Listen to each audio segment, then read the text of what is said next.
Good morning. Welcome to the Unitarian Universalist Fellowship of Huntington. I'm Nancy Arnold, the interim minister with this fellowship through the end of July. This fellowship has been in existence since 1946, I believe, and 47. I'm winging this because I wasn't prepared. Excuse me. Anyway, everyone here is welcome. The emphasis is on inclusion and diversity and sharing your own religious path with each other, which fits in very well with today's service theme. So I hope that it will all fit for you. After the service, we hope that you will stay for refreshments. There was also going to be a reception in the art gallery to open the exhibit by Robin Bellaspirito, and she hopes that you will all join her. At 12:15, she'll also be doing a Buto performance in the gallery. So if you, like I, have no idea what that means, I would suggest you show up. Robin is in the back and would love to have you join her for that. And I believe there's a vegan lunch afterwards as well, and how many other things we can possibly fit in. We'll do the service first, and then you can move on to all the other things you really came for.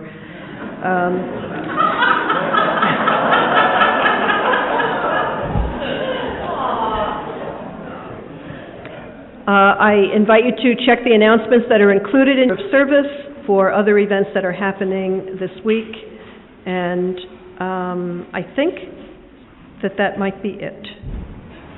One can only hope.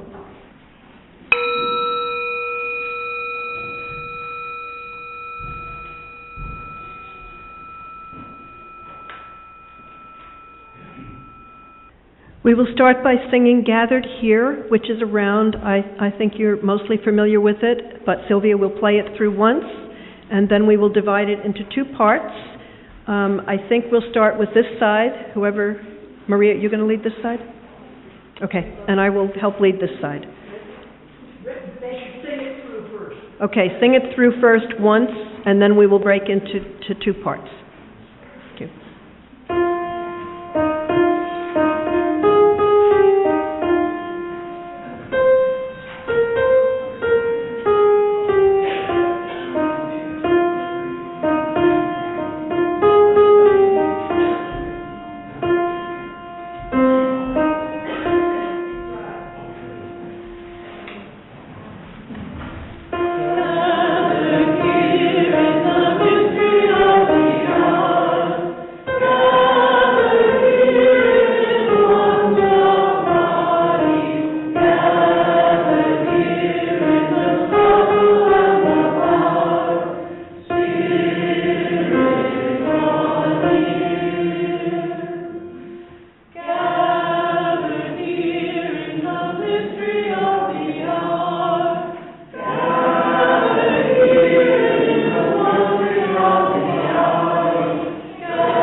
We have come into this room of hope, where our hearts and minds are opened to the future.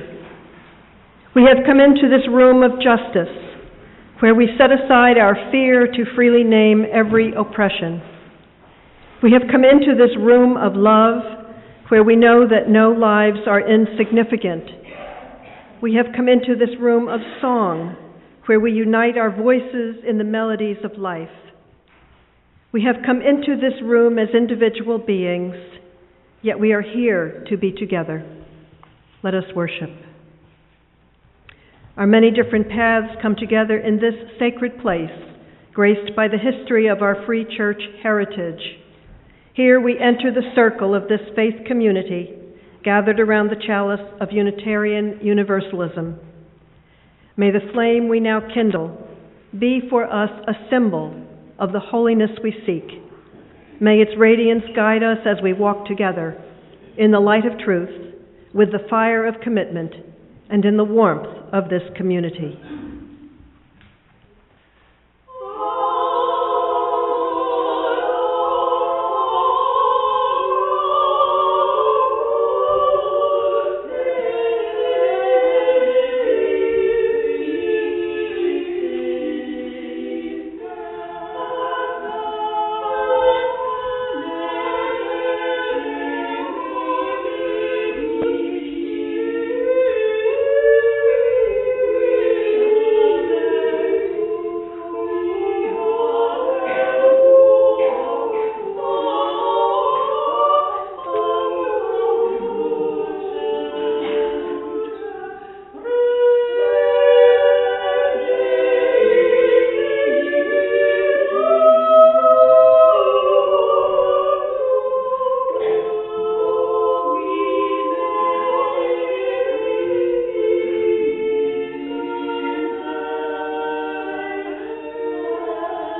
Children and youth, would you please come up here to join me, being very careful not to knock over the music stands.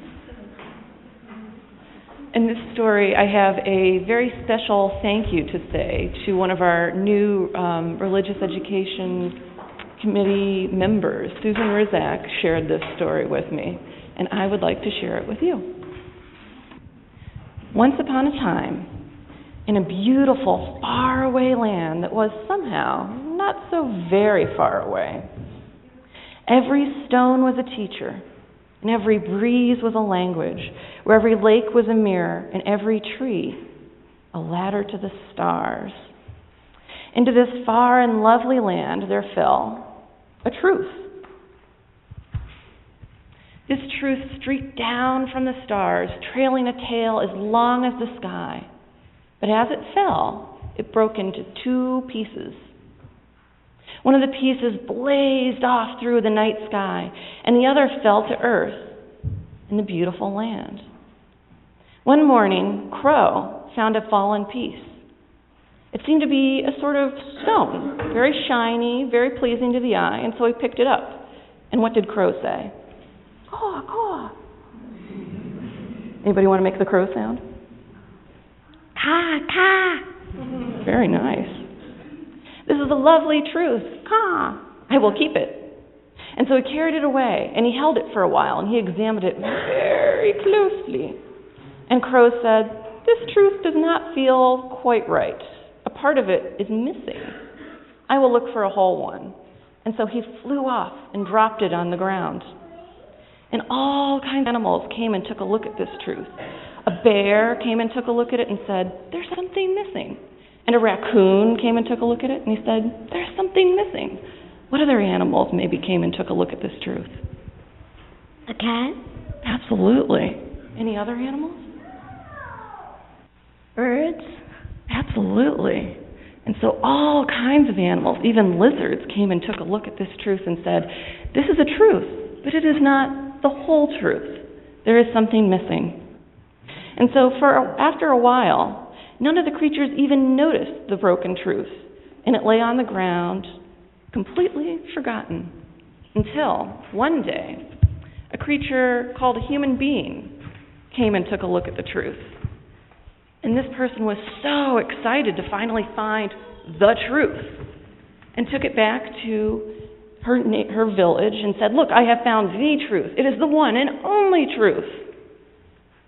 And everybody looked at it and said, "Yes, you are right. It is the one and only truth." And they looked on this stone and it said, "You are loved." And so they built a temple to this truth, and they put it up at the very top where no one could reach it. Nobody could touch it. Nobody could actually even look at it except for from very far away. And so, unfortunately, because they thought that this was the great truth, the one and only truth, people started to argue about the truth. They had disagreements. And this made one little girl very sad, because their disagreements happy. And so she decided that she was going to go search and talk to the animals and see how she could make everyone happy and agree again. So she went off and she went to the great turtle. And she said, "Great turtle, how can you help me?" And Turtle said, "Well, I can't make it all better because the humans are not quite ready yet." And the little girl said, "Please." And the great turtle said, "Well, they're not ready to listen to me, but perhaps you can help." And so the little girl found that in her pocket there was a little stone. And the great turtle said, "Take this stone back to your village and see what they think of it." And she brought the stone back to the village, and she wasn't really sure what she should do with it until the crow. And what did the crow say? "Caw, caw." The crow said, "I see that this little stone has one more word written on it. All." And they figured out that they could maybe include this stone with the first one that was in the tower. But nobody could reach it because it was so far up, all the way into the sky. And so Crow said, "Well, I can help you with this." And he took the beautiful little piece of stone and put it into the other truth so that it read, anybody have a guess? all loved all. Very close. You are loved by all. You are all loved. All different ways of saying the same thing. And so the people were so surprised that they thought that they had the one and only truth. But all the time the animals had been trying to tell them there are many truths all over, and everyone is loved. So as you go into your religious education classes, you can take this theme with you and talk about how it relates to how it has to do with the classes that you're about to take. So as you go, we're going to sing you out, but I would ask that you be very careful and don't trip on that chord, okay? You ready?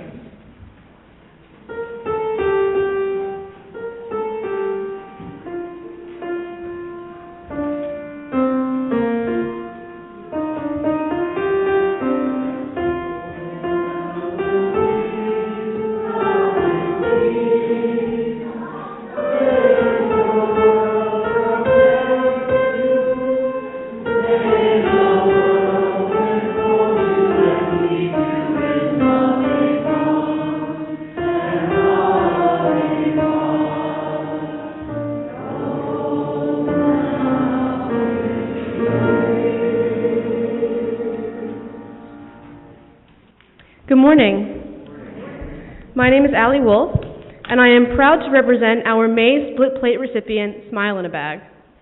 Smile in a Bag was started in 2002 by the Barron family in Syosset. Adam and Ian Barron were ages 8 and 11 when their Uncle Alan lost his battle with leukemia. They noticed during their many visits that Uncle Alan smiled when they brought him coloring books, games, and other activities to pass the time. Grieving the loss of their uncle, the boys talked about how powerful a smile can be to someone who's in the hospital with little to distract them. The Barron family decided to deliver smiles through putting together bags filled with fun activities for children in local hospitals.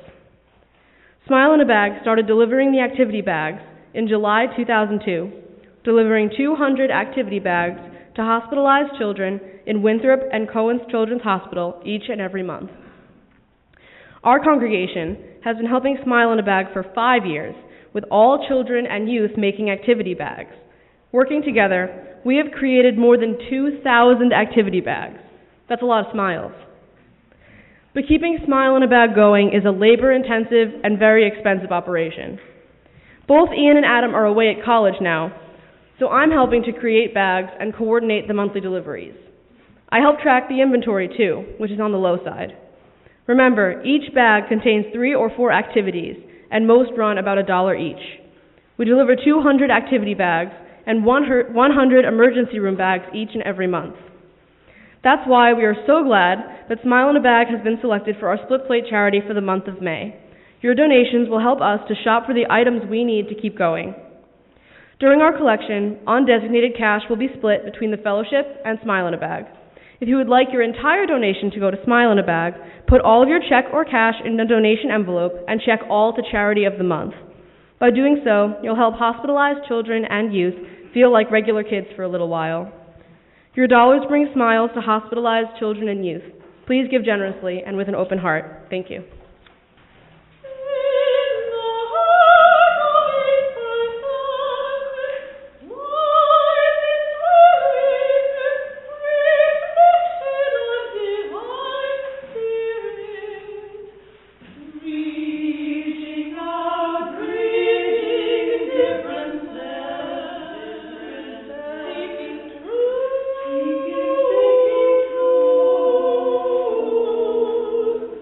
God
I invite you to read responsibly with me. You may either read from the screen or from your hymnal. It would be reading number 654.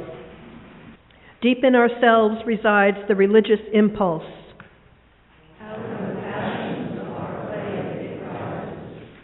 We have religion when we stop deluding ourselves that we are self-sufficient, self-sustaining, or self-derived.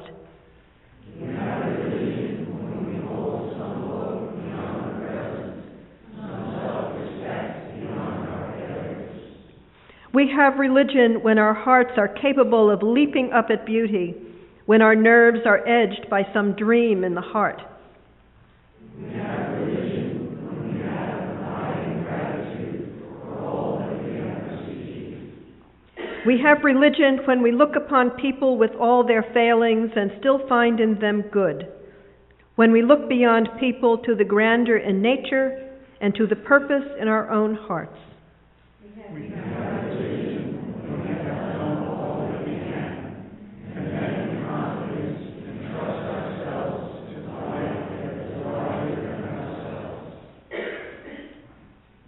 For many of you, the life that is larger than yourselves is this fellowship. We have religion when we recognize our interdependence and we seek together to create the beloved community. In this religious home, you are bound together in relationship with one another, sharing your personal joys and sorrows that you bring with you into this gathering this morning strengthens the entire congregation. Today we bring into this circle those who are here as well as those who are not. This morning we have several joys to share.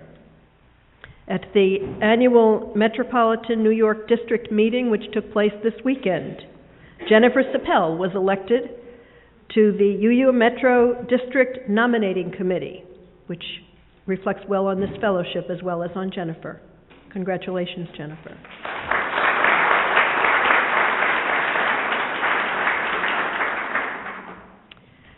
Also, at the same meeting, the fellowship was recognized for completing the Growth and Vitality Program. The people who participated in that were Jen Sapel, Bill Hauk, Royal Forest, David Sussman, Johanna Leopold, and Reverend Paul Ratzlaff. So that was also a recognition of the work that you are doing here, which is being noticed. So congratulations on that.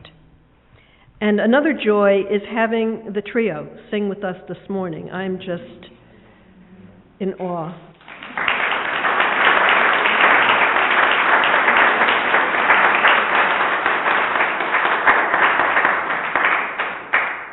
Thank you, Kathy, Marie, and Sylvia, for finally figuring out when we could do this together. And I'm so glad I was here to witness it.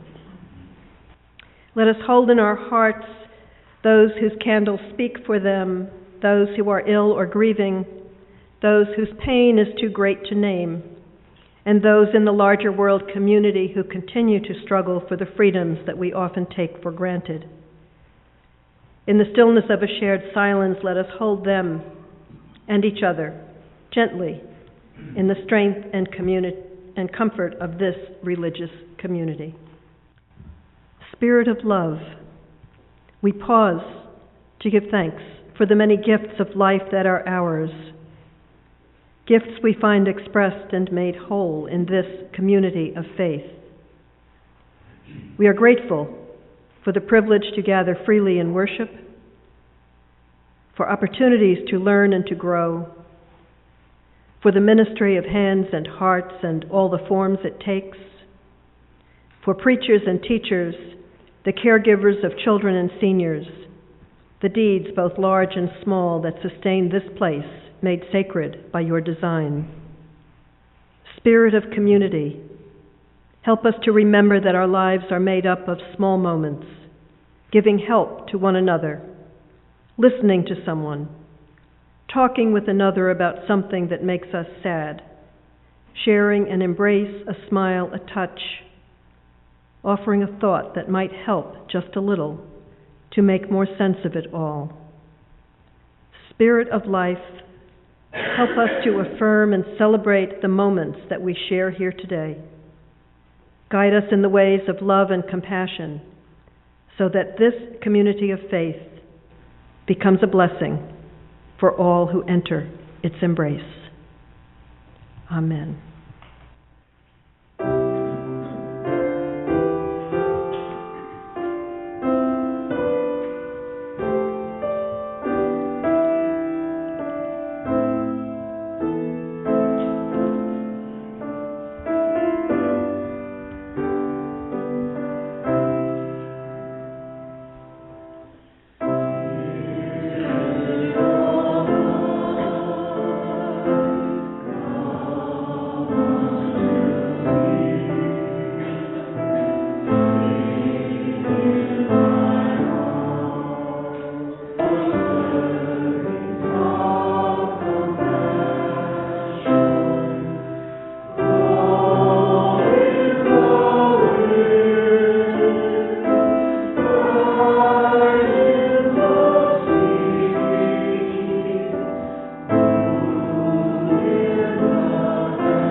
We use different words to describe what is deep within us, to provide meaning for our lives. One of the words some of us use is God. My colleague Richard Gilbert says, God is a three-letter word, partner in profanity, companion of the sublime. God is the theist's joy, the atheist's foil, the agnostic's doubt. God is a simple, deep, dark, light, bright, uptight, three-letter word. The word God conjures up different images for each of us. That's one reason why someone like Eckhart Tolle prefers the word being instead of God to describe that which is beyond but also deep within us. This is not something we can grasp only with our minds because we may not be able to make sense of it. But we can begin to know it when the mind is still. When our attention is fully and intensely in the now, we are present to our deepest sense of being. Whether or not you agree with this, I invite you to pause now and quiet your mind. And in the stillness of a shared silence, may the experience of being emerge for you. There is nowhere to rest your eye that does not behold the face of the beloved. Nothing is excluded from the sacred ground of being. What would happen if we could remember this? What person would not be another self, a shining and holy face of the sacred mystery? Open your eyes and see. See, there is nothing here but you and the beloved.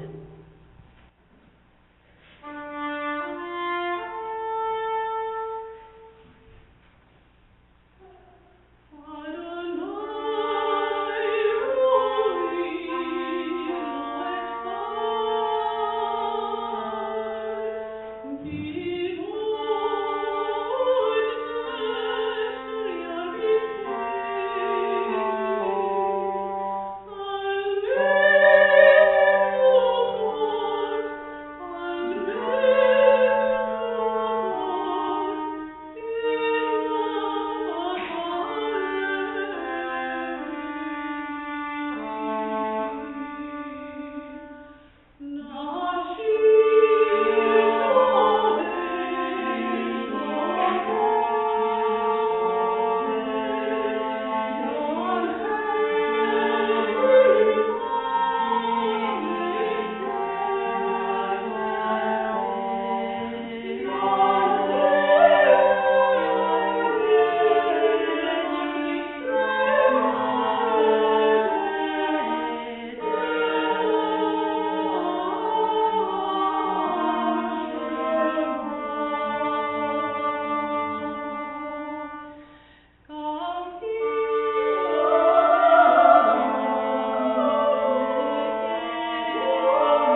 the terrorist attacks on September 11th, people sought out religious communities in which to find solace from the shock and the horror that they were experiencing. Many of these folks wanted an explanation for what had occurred. In their time of need, they turned to religion and to other people for signs of hope in the midst of devastation. Within 6 months, most of these people resumed their normal activities, and the need for religious community receded into the background. It is ironic that an event motivated by extreme religious zeal would ignite the religious impulse in Americans. Terrorists acted on their religious beliefs to slay the perceived enemy of their faith. Seeking hope and perhaps redress, the American people entered houses of worship, many for the first time. If this was to be a religious war, they needed more than lethal weapons to see them through. But the religious call didn't offer the kind of staying power that most Americans wanted, so they never really entered into a community of faith. They drifted away as suddenly as they arrived. I suspect that reconciling the monstrosity they had witnessed in the name of religion with a truly religious way of life was too slow and arduous a process. The religious way of life is cultivated by inward reckoning. There are no simple answers from an external source that will make things right. Living religiously is a process. It begins with each of us as we are. We bring the whole of our experience to our search for truth and meaning. When we enter into a congregation such as this one, we bring our hopes and dreams. We may also bring a lot of baggage. Entering into relationship with anyone, let alone of people, is complicated. When I meet for the first time with couples planning to marry, I ask them to relate their personal and religious histories. We do this because when people enter into a committed relationship, they do not come to it alone. They bring with them their families, their religious pasts, and all the people and experiences that have shaped their values. As I explain to couples, when you're living in a 3-room apartment, it can get very crowded with all those people present. So we really need to know who those folks are, because they are all present, embodied in the people we have become. This is true in congregations as well. You may come together around common goals and values, but what brought you to this place is different for each of you. I have a friend, Patty. She was raised Catholic. She remembers that as a tiny little girl, if she forgot her chapel veil, that was like a little round lace thing that Catholic girls had to put on their head when they didn't wear a hat. Anyway, if she forgot her chapel veil, the nuns would attach a Kleenex to her head with a bobby pin. Patty remembers being slapped by the nuns. She recalls watching the nuns take off the glasses of certain boys in the class before hitting them in the head. Her Catholic childhood was marked with regimentation, indoctrination, and alienation, all of which she has spent her entire adulthood attempting to overcome. Patty was traumatized by her Catholic upbringing. I grew up in the Catholic Church too, and yet our experiences were very different. Patty's experience was much more damaging than mine. I do recall the tissue attached to a bare head upon entering the church. And if I was with my mother, there was a good possibility that it might even be a used tissue.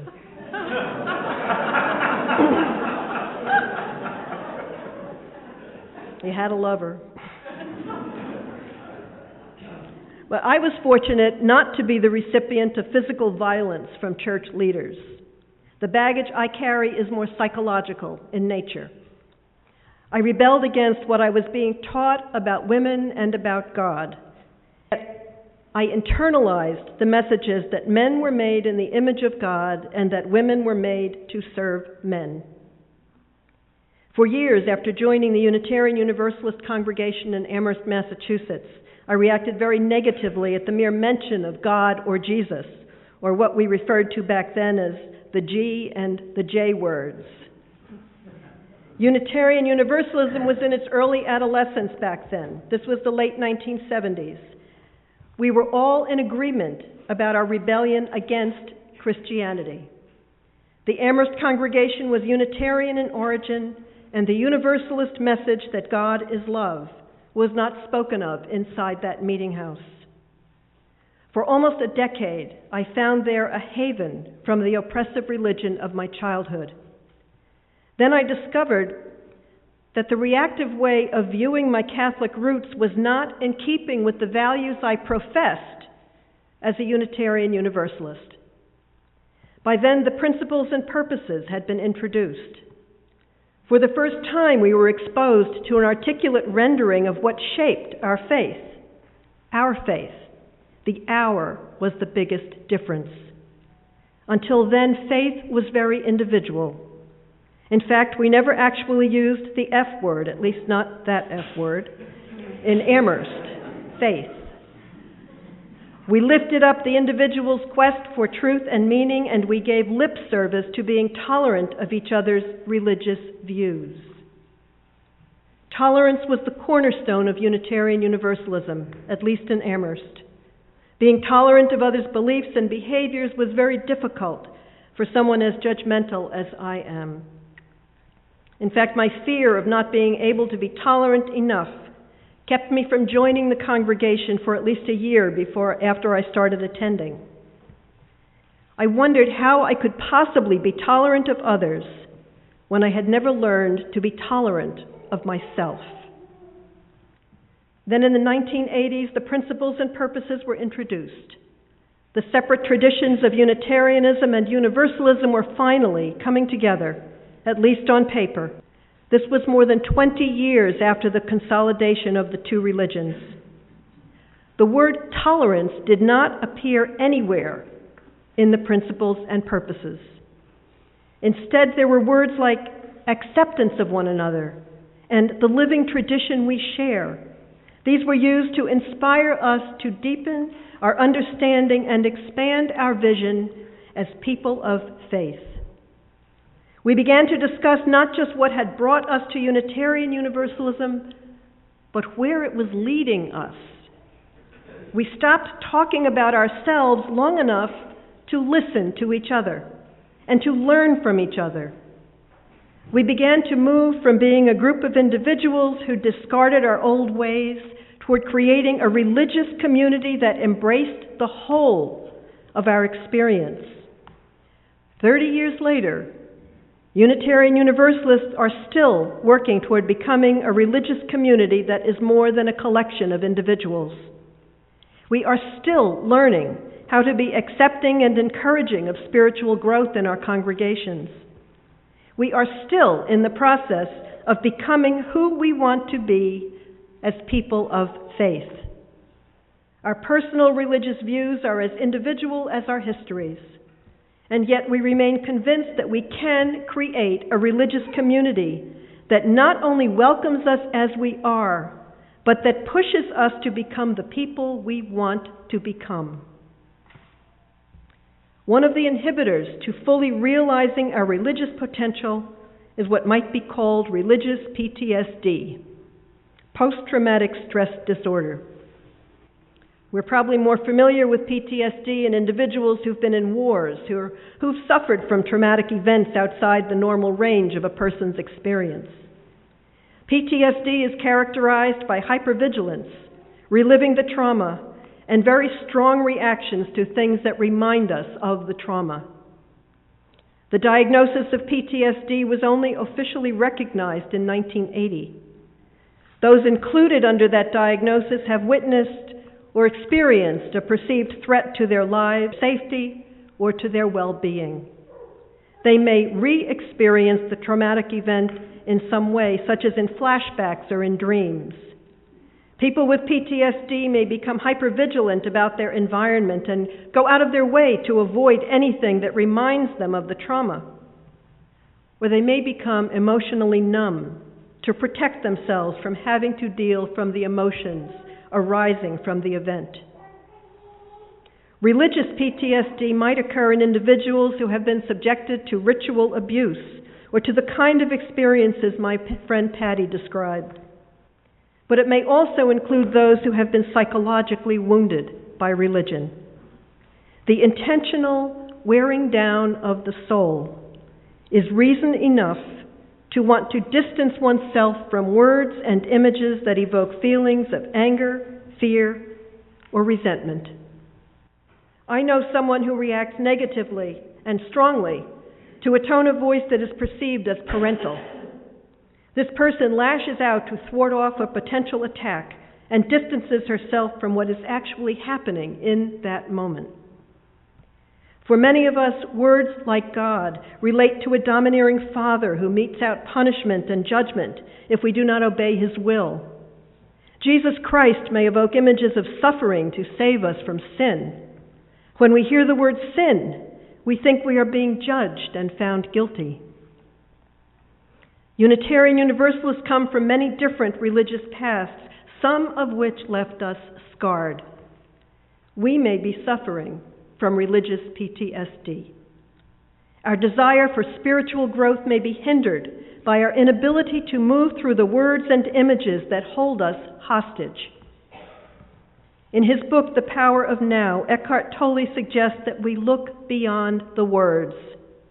Over the centuries, he writes, many erroneous views and interpretations have accumulated around words such as sin due to ignorance, misunderstanding, or a desire to control. But these words contain an essential core of truth. Don't get stuck on the level of the words, he urges.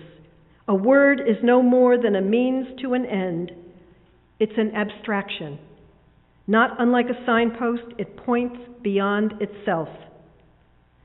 Tolle suggests that if a word doesn't work for you anymore, then drop it. Replace it with one that does work. If you don't like the word sin, then call it unconsciousness or itty. That may get you closer to the real truth, rather than a long misused word like sin, and it leaves little room for guilt. My own journey of renaming what I know began when I encountered the work of Mary Daly, a radical, feminist, ex-Catholic nun who taught at Boston College for many years. Daly described God as a verb, the verb being. The supreme being with whom I had grown up could no longer hold me hostage against my will. The God with power over me became the God within me because the power was in the whole of my being. Eckhart Tolle prefers not to use the word God at all because it has become empty of meaning through thousands of years of misuse. By misuse, he means that people use it with great conviction, as if they knew what they were talking about. Or they argue against it as if they knew what they are denying. This misuse gives rise to absurd beliefs, assertions, and egoic delusions such as my or our God is the only true God and your God is false. Or then there's Nietzsche's famous statement, God is dead. Like Mary Daly, Eckhart Tolle suggests the word being as a way of helping us experience that toward which it points. The measure for whether a word is a help or a hindrance is to ask the question, does it point beyond itself to that transcendental reality, or does it lend itself too easily to becoming a mental idol? For him, the word being has the advantage over the word God because it is an open concept. He describes being, with a capital B, as that which is accessible to you now as your own deepest self, your own true nature. That desire for being is what draws many of us to congregations such as this. We want to access our own deepest selves, our own true natures. The hope that we can live as spiritual beings, as part of a faith community, is what keeps us here.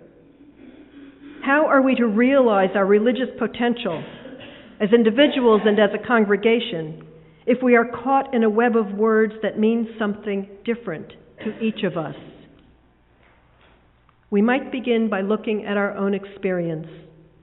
If words like God or Jesus, sin, prayer, communion, if these cause us to feel threatened or anxious or angry, then we need to examine the source of that discomfort. What hurt us? What got hurt in us? If we can identify the source, then we can proceed to treat the trauma and begin to heal from it. Appropriate treatment for religious PTSD involves coming together with others to discuss and to process the feelings about the traumatic events. There must be follow-up and ongoing support. You can help each other by not only telling your stories, but by listening to each other's story.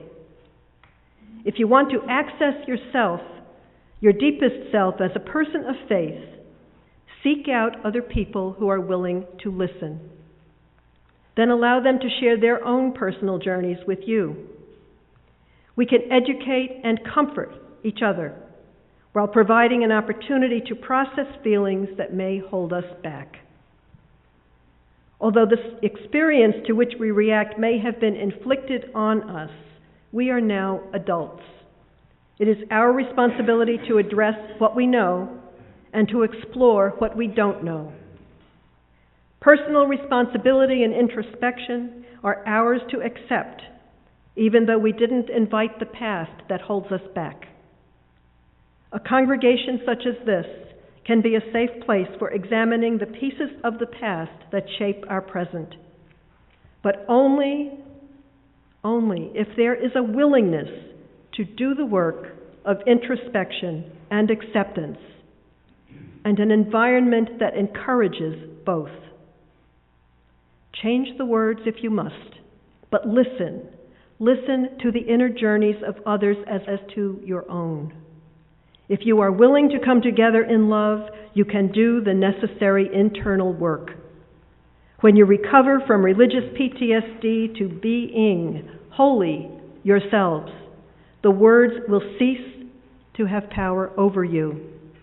And the hopes and dreams that brought you to this religious community will find their being within you as people of faith. Amen. Please rise in body or in spirit to sing our closing hymn. In your hymnal, it's 145, but the words will also be up on the screen.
Please be seated. Remembering that the universe is so much larger than our ability to comprehend, let us go forth from this time together with the resolve to stop trying to reduce the incomprehensible to our own expectations, so that wonder, that sense of what is sacred, can open up our minds and light up our lives. We extinguish the flame of our chalice to mark the end of our service, but not our connections with each other. These we will carry in our hearts and out into the world until we are together once again. Blessed be